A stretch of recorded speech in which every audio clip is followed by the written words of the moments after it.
हरिओम. अमृतानुभव योगदास श्री जय गणेश जोशी यांचे प्रवचन. अध्याय 7.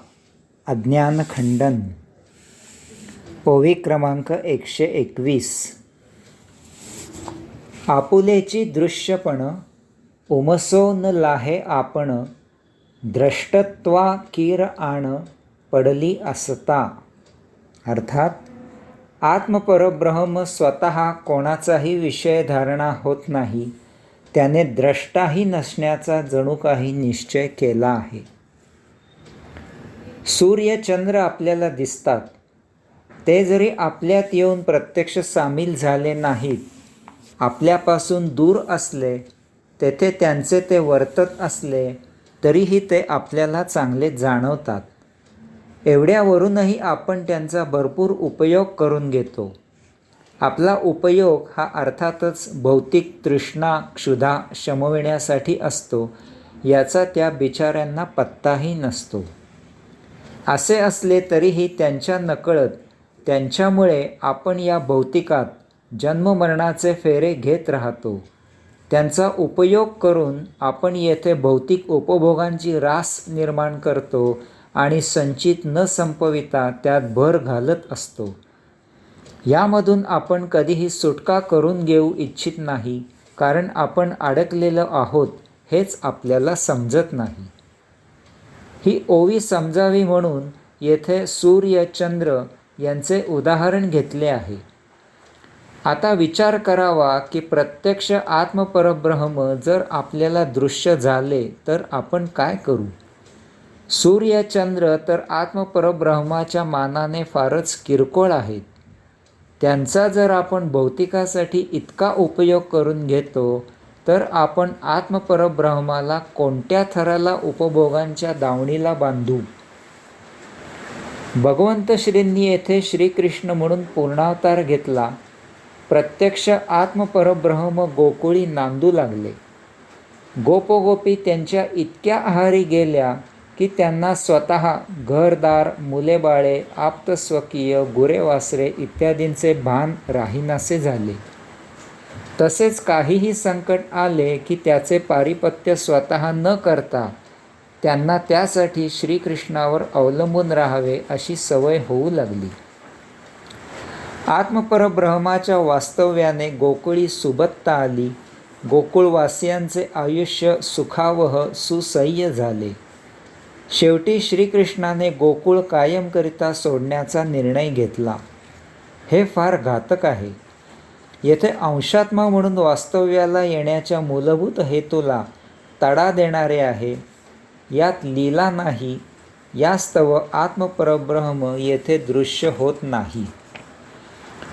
माऊली ओवीत पुढे सांगतात की आत्मपरब्रह्म येथे जसे दृश्य नाही, तसेच ते येथे द्रष्टाही नाही.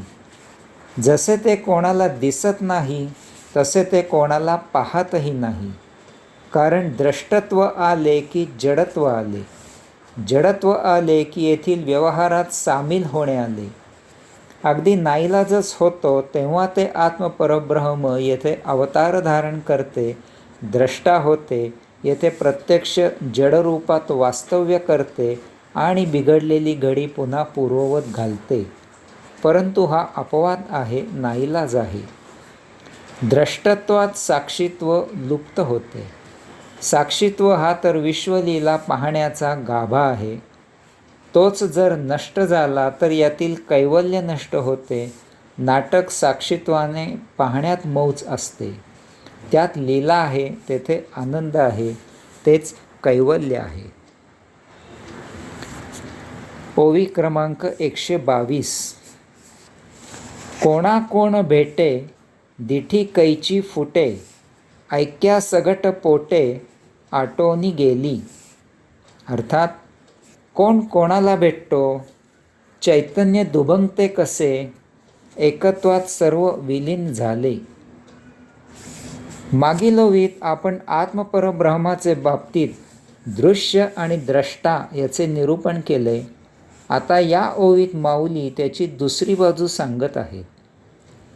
ते सांगतात की येथे सर्व काही एकच एक आत्मपरब्रह्म आहे. येथे त्याशिवाय अन्य काहीही नाही. येथे नुसतेच एकच एक नसून तेथे एकत्व आहे. येथे जे काही 84 लक्ष इतके भिन्नत्व दिसते ते वास्तवात भिन्नत्व नसून तो त्या एकत्वाचाच विस्तार आहे. येथे सर्व काही एकामधून दुसरे आणि दुसऱ्यामधून तिसरे आणि तिसऱ्यामधून चौथे असे एकातून एक विस्तारत गेलेले आहे, उत्क्रांत होत गेलेले आहे. येथे एकसंधत्व आहे. बीज एकत्वाने कसे विस्तारते पहा. बीज, अंकुर, खोड, फांद्या, उपफांद्या, पाने, फुले, फळे यामुळे वृक्षाच्या कोणत्याही भागाला हानी पोहोचली तर त्याचा सबंध वृक्षावर परिणाम होतो. याचप्रमाणे आपला देह एका पेशीमधून विस्तारलेला आहे. त्यावर निरनिराळे अवयव धारण केलेले आहेत.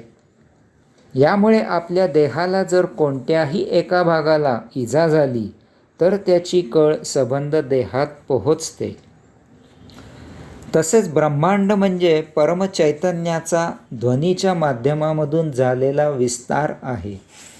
यामुळे ब्रह्मांडात कोठेही काही कृत्य झाले त्याचा परिणाम सर्व ब्रह्मांडावर होतो.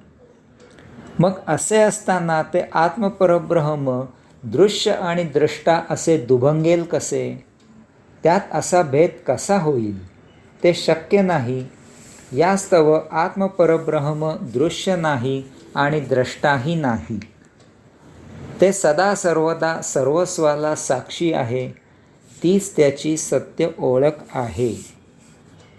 हरिओम.